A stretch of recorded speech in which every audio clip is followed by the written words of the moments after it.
Ajo natë me shi, të qarat e vëllezërve dhe motrave më të mëdhenj, dhe udhëtimi gjatë, pa një fund, ruhen akoma të freskëta në memorien e Dhurata Kacelit, të bijës së Jonus Kacelit, njërit nga 22 viktimat që regjimi komunist pushkaktoi pa gjyq 60 vite më parë. Ishte vetëm 3 vjeç e gjysmë, kur fati i saj dhe i familjes Kaceli ndryshoi për gjithnjë. Humbjen e babait, Dhurata e mori vesh më vonë, ndërsa syt i mbushen me lot, kur kujton vuajtjet që shoqëruan vitet në vazhdim, gjatë internimit në malet e Skraparit. Unë natën, tamam nuk e maj mend, po maj mend ditën e internimit, kur na kanë ngrejt gjithë, ishte shi i madh, e maj mend gjithë, pa edhe na kanë hypë në një kamion me familjen e Gzim Peshkopis. Një udhëtim i gjatë deri në Skrapar. Me nonën 38 vjeç, edhe unë, domethënë, me 6 vëllezër e motra. Edhe na kanë çuar në një kasolle me kasht, maleve të Skraparit, që ishte një vend i tmerrshëm.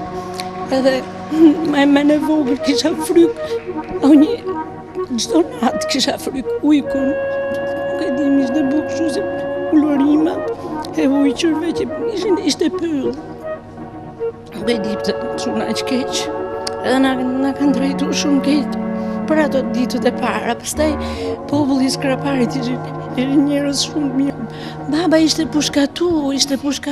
Unë thosha, o babe, kërkojshin babën shumë, ku është baba? Më vonë erdhi një xhaj, një prej vëllezërve na tha që është qallë, mos keni merak. 4 vjet më vonë, familja Kaceli u kthye përsëri në Tiranë, por me vete morën vuajtjet dhe treshtimin, të cilat nuk i ndan për asnjë çast. Shkreti Ali Kaceli. Qona shumë triste, shkojshë me bukar fjen, e kemi ranë lume gjitha laskën, motrën time, se vina e shkret shumë. Pas 4 vjetësh, erdhi një letër kështu që do shkonin në Tiranë, ose filloi pjesa e dytë e vujtjes. U kthyem në Tiranë, aty s'kishim as shtëpi, ne kishim marrë shtëpinë, në Vicera ishte.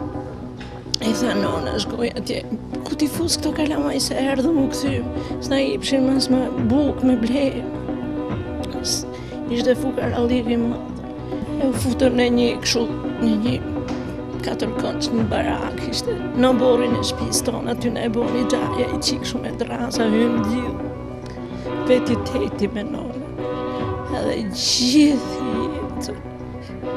Mezi kemi ngrejt kokën për Zotin.